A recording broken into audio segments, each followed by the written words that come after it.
Kush's movie review. Wow. Busy weekend for Mr. John Cena. Are you doing a thing? Oh, your time is now. You can't see me. Your time is now. Something. John Cena's now. You can't see me. John Cena's now. There you go. All right. Untouchable, but forcing you to feel them. That was a word life. Word life, basic thugonomics. Thugonomics. Welcome everyone to Kush's movie review. This week's movie review is Ricky Stanicky featuring professional wrestling legends John Cena and the other guy who's in Iron Claw. Okay. Yeah, that's fair. So we are talking Ricky Stanicky. You can see this for free with an Amazon Prime subscription. It is a hard R. Maybe it's a mild R. There's a lot of language in it. And the gross out humor, they could have probably pushed it, but it's an R. 1 hour and 53 minutes. And yeah, I bet we could have peeled some of that time back. I bet we could have gotten rid of 23 of these minutes and would have had the same movie. Probably would have had a better movie, but that's just my opinion. Directed by Academy Award winner Peter Farrelly. You know him from Green Book. You know him from we spoke about it about a year ago. The greatest beer run ever. It was the greatest beer run, but it wasn't the greatest movie. And then of course, going way back in the time machine with his brother, he directed Something About Mary.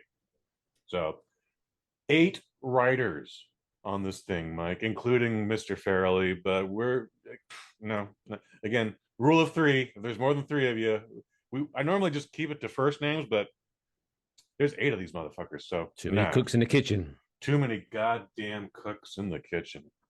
Stars Zac Efron, John Cena, comedian Andrew Santino, Jermaine Fowler, and then for some reason William H. Macy is in this. I don't know why that man's in there. I'm gonna guess William H. Macy heard we're doing the production in Australia, and he's like, "Oh, I'd like to go to Australia. A couple of weeks down there, that might be nice." And I feel like that's how they got William H. Macy. This is for some reason an American production, despite the fact that it was actually funded with Australian tax credits. Yeah, I when I was doing a little bit of research, I thought this is all filmed in Melbourne, but they pretended it was in Rhode Island or something. It's like, that's right. Why? Just say cheaper. It was in Australia. No, but just say it's Australia. It's in Australia. I don't know why you're trying to suggest it's Rhode Island when it's not. Yeah, I don't know why it needed to be Rhode Island. There's nothing to indicate it's Rhode Island. I guess they do a trip to Vegas at one point, which is where we meet John Cena. Oh, it's Atlantic City. So they go to Jersey. They go to Jersey. Yeah, I don't know what the gambling situation's like in Australia, but whatever.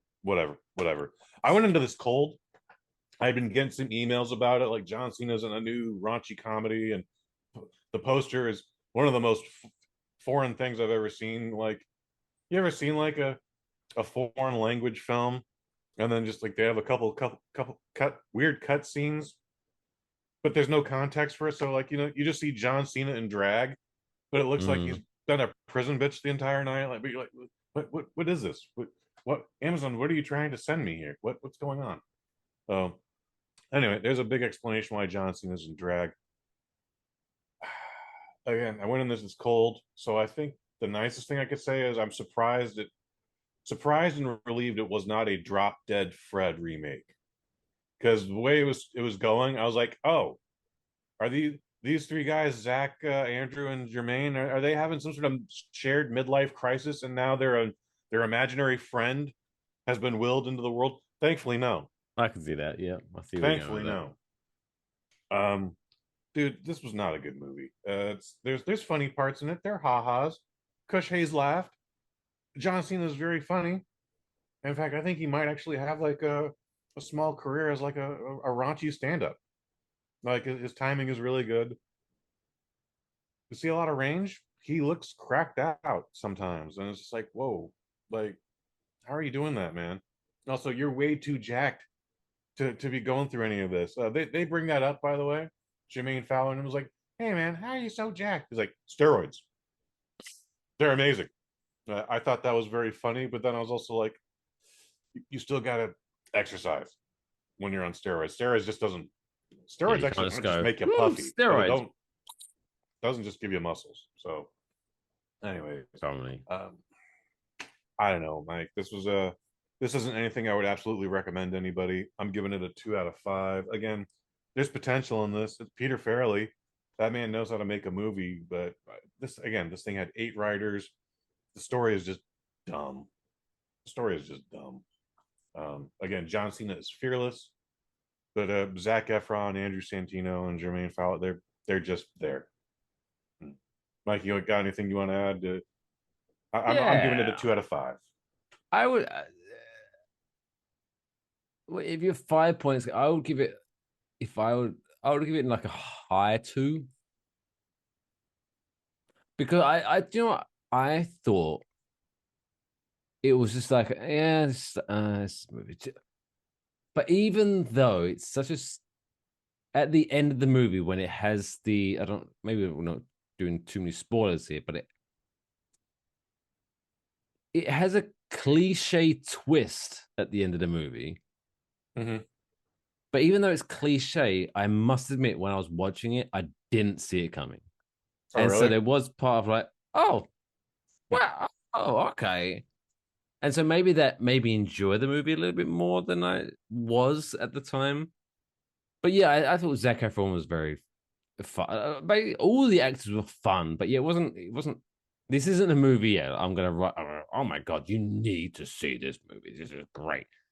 I think this is a very good movie. Like if you're sitting at home and you're like, oh, I don't know, I don't know what to watch. Mhm. Stick this on. This is a good brain numbing. You don't have to think that much movie. You definitely don't have to think much. Yeah, it's not a bad movie. I don't think, and maybe like, but I think if you're looking at the cast of this movie, Mm-hmm. if you're looking at this, if you're looking at Zac Efron's history, no, Iron Claw, he did a Mm-hmm. thing, but like, if you're looking at Zac Efron, John Cena, and the rest of the cast in a movie called Ricky Stanicky, if you're expecting a Oscar-winning movie, I don't know what No, maybe I mean, again, that's more new, but I think it's a Cena fun commits the movie. entire time, dude. Like again, Yeah, this character is just bonkers. What's the word I'm looking for? Just short of a psychopath, to be honest, man. But he's delightful and charming, and no matter what stupid thing he says, everybody loves him. Um, that's what we're dealing with here. and like you alluded to, again, try to avoid, but like you said, he was going cold on certain substances at some point, Mm-hmm. it seemed, and it was very believable. He did that very well. Yeah, I so you would give it 2 I'm gonna on this rare circumstance where I actually saw the movie you're reviewing, maybe because I had such low expectations going into this, I enjoyed it a little bit more.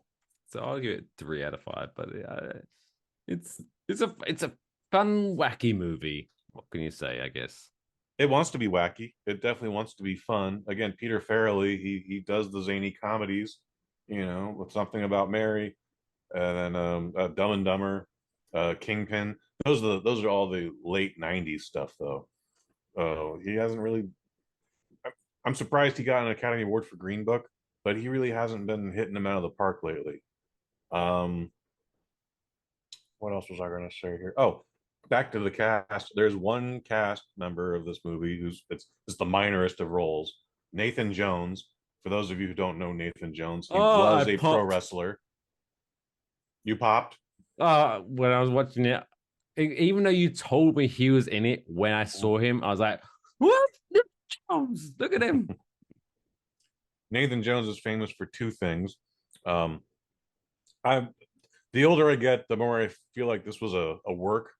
But Nathan Jones's backstory is he was a former Australian bank robber who was incarcerated, and then one day there was a prison guard strike, so all the prisoners are just left in their cells, except Nathan Jones finally got really hangry, and he ripped the bars off of his cell, and then he went to go feed all the prisoners through their cages. I got a feeling that's some bullshit. However, it's a great goddamn story. And then the second thing he's famous for is they were trying to make him a thing in WWE. They were trying to give him a really good push. They're pairing him up with the Undertaker, and I think he's like 7 feet tall, right? Like he's a big boy. Yeah, he's a big boy. Yeah. So travel is awful for this man. Like I sympathize, and I'm only a foot shorter. However, they finally did an Australian tour, and then he went, "Have a great time, guys. Yeah. I'm not going with you. I'm staying home." Yeah, that's the story I remember hearing. Is that he was touring with them, and then once they did an Australian tour, he waited till they paid for him to go to Australia, and then he was like, "Yeah, I quit. I'm staying here. Peace out, bitches." Yep. YOLO, which is unprofessional and yet badass at the same time. Like, good. It is unprofessional, but I also, again, I relate. I sympathize. They want him to do that 300 times a year. I don't know, dog. But anyways, so when I saw him, it was good to see him though. He looks good. He does look good. Considering I haven't seen him probably in 20 years. Well, did you see Mad Max Fury Road?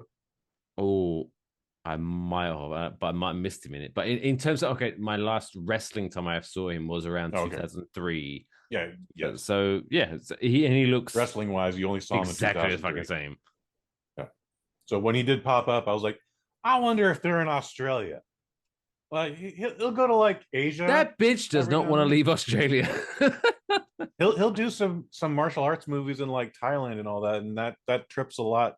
It's significantly shorter than Rhode Island. However, again, when I saw Nathan Jones, I was like, I wonder if they're in Australia. And then I waited in the credits, and sure enough, they were in Australia the entire time, to the point where Australia gave them money to be there. Like, here's Zac Efron, have some money. And Zac Efron was like, oh, thank you, good day. Well, because I did look at the timeline. So this movie was apparently filmed between February and March 2023. Right before the strike. And they wrapped previously about a month or two earlier on Iron Claw. Okay. Which surprised, because I was like, I must admit, when I saw Zac Efron in this movie, I did look at his arms, and he was still jacked. Mm-hmm. He was still jacked a bit, but he was off to. I'm not going to suggest anything, but he may or may not have been off the roids. Roids aren't bad. Well, he's Zac is definitely on supplements. I don't know if he's on roids, but he's definitely on supplements to get that pro wrestling body that you saw in Iron Claw. If you want to get big for a movie role, Mike Fish says go with the roids, but just don't misuse them, because that's when you get roid rage. Don't do that. Just use them unsupervised. But anyway, yeah, you could tell that it's because Zac Efron still had the vein every now and again. You could see it, but it was still. Maybe I was looking at his arms too much. I don't know. You might have. I mean, John Cena's arms are ridiculous in this. So when we do that music montage where he's doing all the different impressions, I was like, this is funny, but his size makes it weird.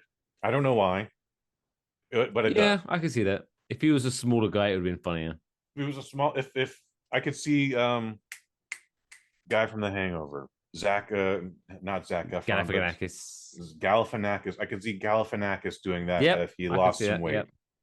Yeah, but again, go ahead. I was gonna say, sorry, that scene did catch me off guard, because when he was, even after he was explaining his act, for some reason in my head I was kind of trying to think of songs that already referenced masturbation.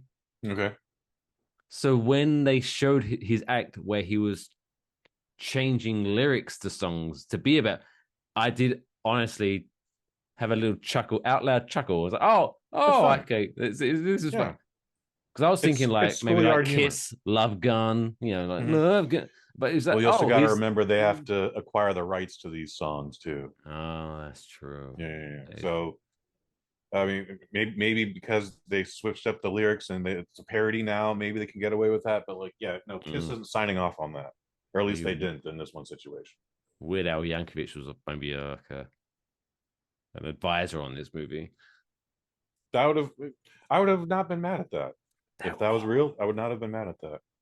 So now I want the album. John Cena and Weird Al Yankovic doing an album together. John Cena is a very funny dude.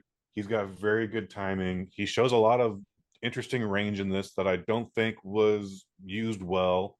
But I'm pretty sure John Cena could start a whole third career just doing like stand-up comedy or even song parodies. He's a platinum rapper. Why couldn't he hook up with Weird Al? Well, like I could see him doing like the Comedy Central roasts. He'd be good at that. He'd be very good at that. Yeah. But yeah, anyways. Okay. In closing, in a weird, bizarre way, I think we can conclude, Kush, and agree. Ricky Stanicky, 2 out of 5, but in a weird way, watch it. I think just watch it. I think it's interesting. Don't expect it to be great, but it's an interesting movie.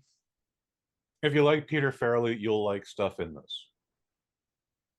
But if you're bored on like a weekend or whatever, stick it on. It's not that bad. But yeah, don't expect much. 2 out of 5. Ricky Stanicky. And as we've already learned, this led to John Cena and his Illuminati hazing at the Oscars. I didn't think it'd get more embarrassing than Ricky Stanicky, and then he walked out naked on the stage. I'm like, oh my god.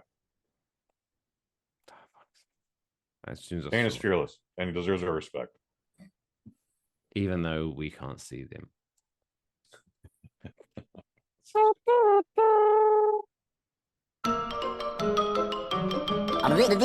That's all, folks. Play me off, Johnny.